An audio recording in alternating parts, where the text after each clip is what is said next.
पहिले वैज्ञानिक, करुणाचे सागर तथागत बुद्ध, चक्रवर्ती सम्राट अशोक, विश्वातील ज्ञानाचे प्रतीक, सिम्बॉल ऑफ नॉलेज, समतेचे प्रतीक, सिम्बॉल ऑफ इक्वॅलिटी, या देशातील संविधानाचे निर्माता, बुद्धायन धम्मा ग्रंथाचे निर्माता, बोधिसत्व डॉक्टर बाबासाहेब आंबेडकर, चक्रवर्ती सम्राट अशोक, बाबासाहेबांच्या पाठीमागे खंबीरपणे उभी राहणारी आमच्या सर्वांची आई रमाई, या सर्व महामानवांना मी अभिवादन करतो. उपस्थित भिक्खू संघ आणि उपासक उपासिका सर्वांना नमो बुद्धाय, जय भीम. आपण महत्वाचा विषय म्हणजे नैतिकता हा अतिशय महत्वाचा विषय आहे, जिव्हाळ्याचा विषय आहे. कारण बाबासाहेबांनी जेव्हा द बुद्धायन धम्मा ग्रंथ लिहिला आणि त्या ग्रंथामध्ये बाबासाहेबांनी म्हटलं की morality is equal to Dhamma, Dhamma is equal to morality. Dhamma बरोबर नैतिकता आणि नैतिकता बरोबर धम्म. जेव्हा नैतिकताला स्वतः बाबासाहेबांनी एवढं महत्व दिलं की नैतिकता म्हणजे धम्म. आपण धम्माला किती मोठं मानतो, धम्माला आपण आपल्या जीवनामध्ये किती महत्व देतो. पण जेव्हा बाबासाहेब आंबेडकरांनी नैतिकता धम्म आणि धम्म म्हणजे नैतिकता, नैतिकतेला बाबासाहेब आंबेडकरांनी धम्मा एवढं महत्व दिलं आणि बाबासाहेबांनी म्हटलं की धम्माचा सार म्हणजे नैतिकता. त्यामुळे या नैतिकतेचं किती महत्व आहे, नैतिकता किती महान आहे हे आपल्या लक्षात आलं पाहिजे. आणि मग नैतिकताला इतकं धम्मामध्ये महत्व आहे, परंतु नैतिकताचं मूल्य, नैतिकताचं महत्व समाजापर्यंत पोहोचायला पाहिजे होतं, परंतु धम्म पुढे आला. धम्मासोबत नैतिकता यायला पाहिजे होती, पण नैतिकता आली नाही. त्यामुळे आपलं एवढं नुकसान झालं की धम्म समजला परंतु नैतिकता न समजल्यामुळे आपलं एवढं नुकसान झालं की ते नुकसान आपल्याला भरून काढता येत नाही, एवढं नुकसान झालं. जसं की बुद्धाला आपण समजलो पण बाबासाहेबाला नाही समजलो, बाबासाहेबाला समजलो पण धम्माला समजलो नाही, धम्माला समजलो पण नैतिकता समजलो नाही. या सगळ्या गोष्टी एकामेकाशी एवढ्या जोडलेल्या आहेत की जेव्हा मी वाचला तो शब्द, मी जेव्हा वाचला की बाबासाहेबांनी लिहिलेला की नैतिकता म्हणजेच धम्म, हा शब्द जेव्हा मी वाचला आणि त्यावेळेसच माझ्या डोक्यामध्ये एकदम हे झालं की एवढं काय महत्व आहे नैतिकताला. मग आपण नैतिकताच्या आतमध्ये गेलं पाहिजे, गहराईमध्ये गेलं पाहिजे. आणि जसं जसं मी नैतिकतेबद्दल जसं जसं अभ्यास करायला लागलो तेव्हा वाटलं की बाबासाहेबांनी कोणत्या प्रकारची चुकी केली नाही, बाबासाहेब चुकी करू शकत नाही, परंतु आपलं कुठंतरी चुकलं, आपण बाबासाहेबाला समजू शकलो नाही. तर नैतिकतेचा अर्थ असा आहे की एका व्यक्तीने अनेक व्यक्तीशी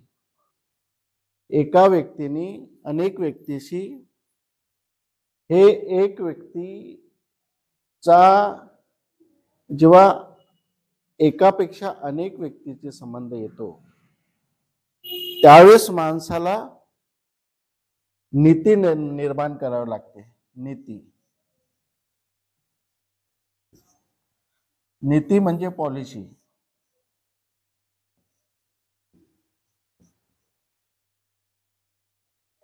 एक पॉलिसी तयार करावी लागते.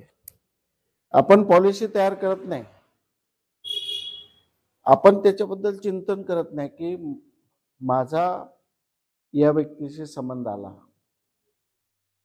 त्यानंतर माझी पॉलिसी काय राहील, मला त्या व्यक्तीसोबत संबंध आल्याबरोबर माझी जिम्मेदारी काय राहील. तर नैतिकता म्हणजेच पॉलिसी. पॉलिसी कशाची? एक व्यक्ती दुसऱ्या व्यक्तीसोबत संबंध करताना प्रेम, करुणा आणि बंधुभाव हा कसा निर्माण करता येईल दोघांमध्ये, त्याची पॉलिसी निर्माण करणे, त्याची नीती निर्माण करणे, जेणेकरून आमचे संबंध वर्षानुवर्ष टिकले पाहिजे. आमच्यामधली जी मैत्री आहे, आमच्यामधली करुणा आहे, आपल्यामधला बंधुभाव आहे, वर्षानुवर्ष टिकलं पाहिजे. अशी जर प्रत्येकाने अशी पॉलिसी निर्माण केली, नीती. कारण बघा, प्रत्येकाचा स्वभाव वेगवेगळा आहे. सगळ्याला माहित आहे, प्रत्येकाचा स्वभाव वेगळा आहे. माझा स्वभाव वेगळा आहे, भंतेजीचा स्वभाव वेगळा आहे, प्रत्येकाचा स्वभाव वेगळा आहे. आणि वेगळ्या स्वभावामुळे माणसाचं वागणं वेगळं आहे. एखादी मी तुमच्या मनासारखा वागलो नाही. आता एवढ्या साऱ्या उपासिका आहेत, प्रत्येकाच्या उपासिकाच्या मनामध्ये अलग अलग भावना आहे. कोणी म्हणतील की भंतेजी बरोबर शिकवतो, कोणी म्हणतील भंतेजी बरोबर शिकवत नाही, कोणाला वाटते भंतेजीने हे शिकवायला पाहिजे, हे शिकवत नाही, कोणाला वाटते ते शिकवायला पाहिजे, ते शिकवत नाही. अशा प्रकारचं जेव्हा तुमच्या मनासारखी घटना घडत नाही, घरामध्ये बघा तुम्ही, आपल्या परिवारामध्ये सुद्धा आपल्या मनासारखी जेव्हा घटना घडत नाही, गोष्ट घडत नाही, तर माणसाला चीड येते की नाही. माझ्यासारखं असं व्हायला पाहिजे, पण हे असं होत नाही. माझ्यासारखा मुलगा वागायला पाहिजे, पण मुलगा वागत नाही, मग तुम्हाला चीड येते. माझ्या मनासारखं मुलगी वागायला पाहिजे, ती वागत नाही, ती आपल्या मतासारखं वागते, म्हणून चीड येते. सून तुमच्या मनासारखी वागायला पाहिजे, पण सून तुमच्या मनासारखी वागत नसली तर तुम्हाला चीड येते. सुनेला सासू जर तिच्या मनासारखी वागत नसेल तर चीड येते. तर एक व्यक्ती जेव्हा दुसऱ्या व्यक्तीच्या सोबत व्यवहार करताना त्याच्या मनाच्या विरुद्ध वागते, तेव्हा चीड येते. आणि त्याला जसं वाटते तसं तो वागत असेल तर चीड येत नाही. परंतु हे जेव्हा आपण एकत्र येतो तेव्हा प्रत्येक आपापल्या भावना असतात, प्रत्येकाला आपापलं स्वतःचं चरित्र आहे, स्वतःचा स्वभाव आहे. तर तो प्रत्येक वेळी तुमच्यासारखा वागणार कसा, सांगा बरं. तुम्हाला जसं वाटते तसं कसं वागणार. मग जेव्हा तुमच्या मनासारखं तो वागत नाही, तेव्हा तुम्हाला चीड येणं साहजिकच येते का नाही. आणि चीड येते तर त्यावेळेस मग मनामध्ये एक क्रोध निर्माण होतो, द्वेष निर्माण होते, आणि मनामधला जो प्रेम आहे, मनामध्ये जे करुणाभाव आहे, तो नष्ट होतो. आपण एवढं म्हणतो की नैतिकता म्हणजे एकामेकांनी प्रेमाने वागा, एकामेकाशी बंधुभावाने वागा, मैत्रीने वागा. हेच बुद्धाचं मुख्य तत्व आहे. बुद्धाचं मुख्य तत्व आहे की प्रेम हे सर्वात मोठं आहे. प्रेमाने वागण्यासाठी तुम्ही काही करा, परंतु एकामेकाशी प्रेमाने वागा. पण हे शक्य का होत नाही? प्रत्येकाचा स्वभाव वेगळा आहे आणि प्रत्येक जण आपापल्या मनासारखं वागण्याचा प्रयत्न करतो. आणि तो जेव्हा आपल्या मनाच्या विरोधात वागतो किंवा आपल्या मनासारखं वागत नाही, त्यावेळेस मग माणसाला चीड येते. आणि चीड येते तेव्हा मनुष्य काहीतरी बोलून देईल, काहीतरी करून टाकल, आणि मग घरामध्ये वाद सुरू होत असतो. जनरली हा सगळीकडे अशाच प्रकारचं काम होत आहे. जेव्हा अनेक लोक एकत्र येतात आपल्या घरामध्ये, आपण अनेक मिळून राहतो, तर असं त्याच्यामुळे आपल्या घरामध्ये तो वाद निर्माण होतो. पण ज्या दिवशी आपल्या घरामध्ये मैत्रीचं तत्व सुरू झालं, ज्या दिवशी आपल्या घरातील सगळ्या लोकांना नैतिकता माहीत होईल, तुम्ही जसं पाच शिलाचं पालन करता, उदाहरण घ्या की तुम्ही प्राणीमात्राचा हिंसा करत नाही, म्हणजे कोणाला कठोर तर दंड देत नाही काही, मग नंतर तुम्ही चोरी करत नाही, नंतर तुम्ही व्यभिचार करत नाही, नंतर तुम्ही खोटे बोलत नाही, नंतर तुम्ही दारू पित नाही, नशापाणी करत नाही, तंबाखू खात नाही. आपण एकीकडे पंचशीलाचं पालन करतो, परंतु इतर लोकांशी आपली वागणूक चांगली नसेल तर, मी तर पाच शिलाचं पालन करतो, परंतु इतरांशी माझं वागणं चालू ठीक नसेल, भांडण करत असाल, थोड्या थोड्या गोष्टींवर चिडत असाल, थोड्या थोड्या गोष्टींवर शिवा देत असेल, माझ्यामध्ये ती नैतिकता नसल्यामुळे तुम्ही पाच शिलाचं पालन जरी करत असाल, पण त्या पाच शिलाच्या पालनाचा काय उपयोग होईल का? तुमच्या घरामध्ये शांतता निर्माण होईल का? म्हणून बघा, बाबासाहेबांनी किती डोकं लावलं की नैतिकता, तुमच्या घरामध्ये सगळ्यांनी विचार केला की आम्ही खूप सुखाने वागू, कोणी कोणाशी भांडण करणार नाही. तुम्हाला वाटलं भंतेजीनं असं करायला पाहिजे, तुम्ही सरळ माझ्यासोबत बोलायचं की भंतेजी तुमचं इथं चुकलं आहे, तुम्ही तुमची चूक दुरुस्त करा. मग मला वाटलं खरंच माझी चूक होत आहे, तर दुरुस्त करण्यामध्ये काय चूक म्हणजे मोठेपणा नाही, लहानपणा नाही, की माझी चूक होत असेल तर मी दुरुस्त करेल.